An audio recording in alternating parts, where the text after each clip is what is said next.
बिल्कुल, आप सभी कैसे हैं? आप सब बहुत अच्छे होंगे। और आज मैं आपको मुलाकात कराता हूँ शाहरुख सैफी जी से, क्योंकि अगर देखा जाए उनको एविक्स कंपनी में काफ़ी दिनों का एक्सपीरियंस रहा है।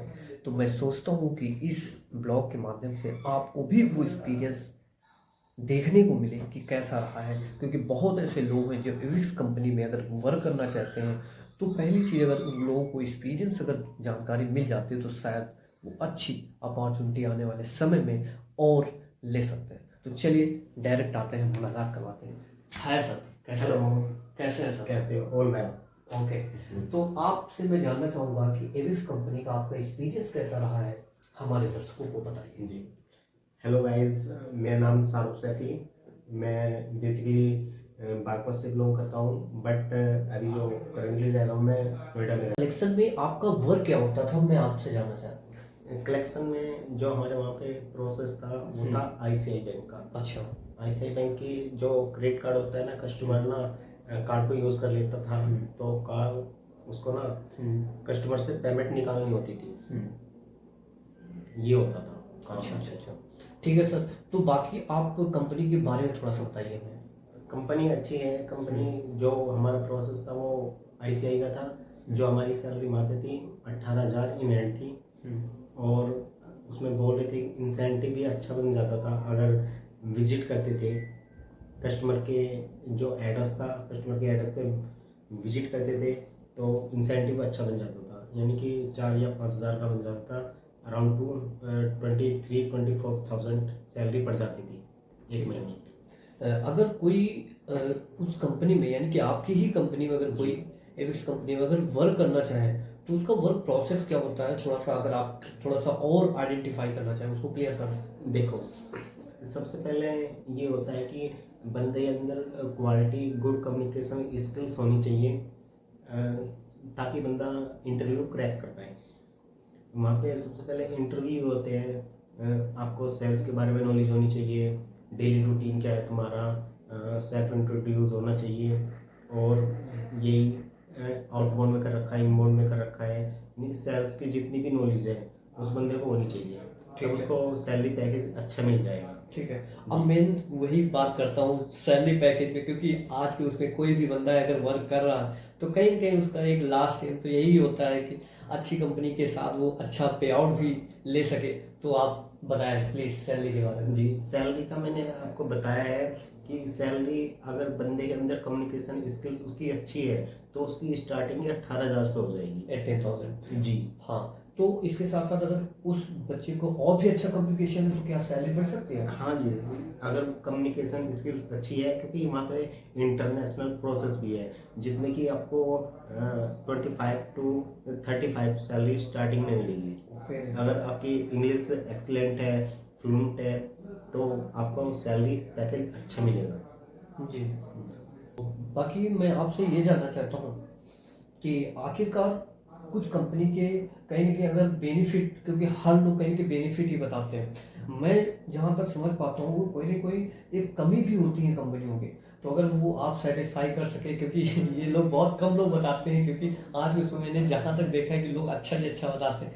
क्या कुछ कुछ मतलब कि खराब भी पॉइंट है कि नहीं आपके पास? देखो देखो जो मेरा एक्सपीरियंस है मैं उसके हिसाब से बताऊंगा आपको। जैसे जो टाइमिंग थी हमारी वो 9:30 से 6:30 थी, तो उसमें 1 घंटे का ब्रेक था, 1 घंटे का ब्रेक, आधे घंटे का लंच था, और 15 मिनट का टी ब्रेक, फिर 15 मिनट का टी ब्रेक था।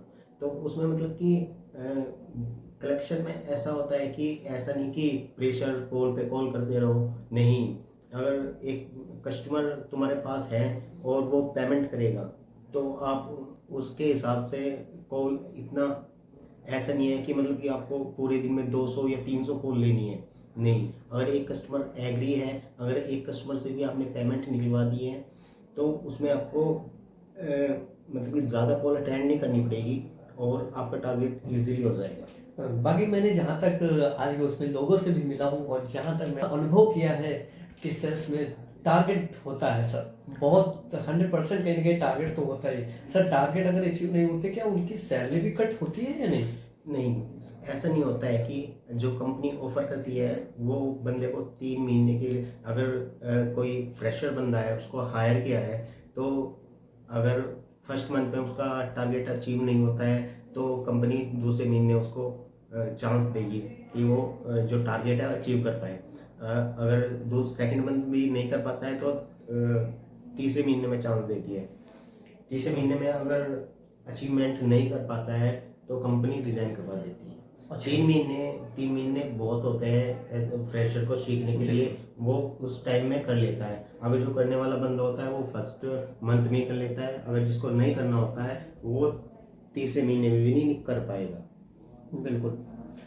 बिल्कुल सही है कहीं ना कहीं। और भाई अगर देखा जाए कंपनी आखिरकार रखेगी ही क्यों, अगर वो भी कहीं ना कहीं आप पे भरोसा करती कि आप सेल अच्छा देंगे तभी मैं आपको रखूंगा। बिल्कुल सही है कहीं ना कहीं। ये तो बात है, क्योंकि कंपनी को तो कुछ बेनिफिट होना चाहिए। सबसे बड़ी बात तो कंपनी, आप एक फ्रेशर हो, आपको सिखा रही है, वो सीखने का मौका दे रही है। अगर आप उसको ऑब्जर्व नहीं कर रहे हो तो इसमें तो कंपनी का कोई फॉल्ट नहीं है। अगर आप सीखना ही नहीं चाह रहे हो तो फिर तो इसमें आपका फॉल्ट है ना।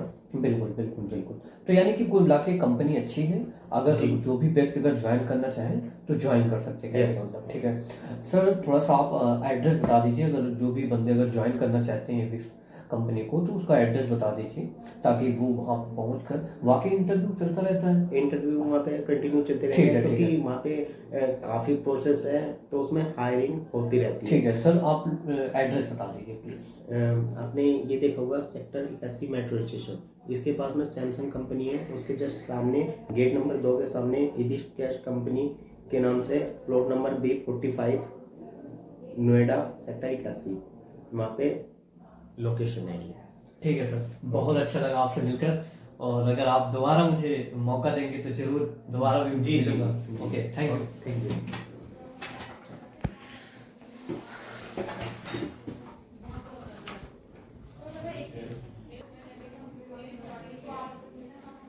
बाकी आप लोग कमेंट करके बताएं, अगर आप ऐसे रिलेटेड वीडियो सर्च कर रहे हैं कहीं ना कहीं जॉब से रिलेटेड, तो आप लोग कमेंट करके ज़रूर बताएं ताकि मैं आपके लिए और वीडियो आप तक पहुंचा सकूं। Thank you. विश वाला मिलता हूं किसी नए ब्लॉग के माध्यम से। Thank you.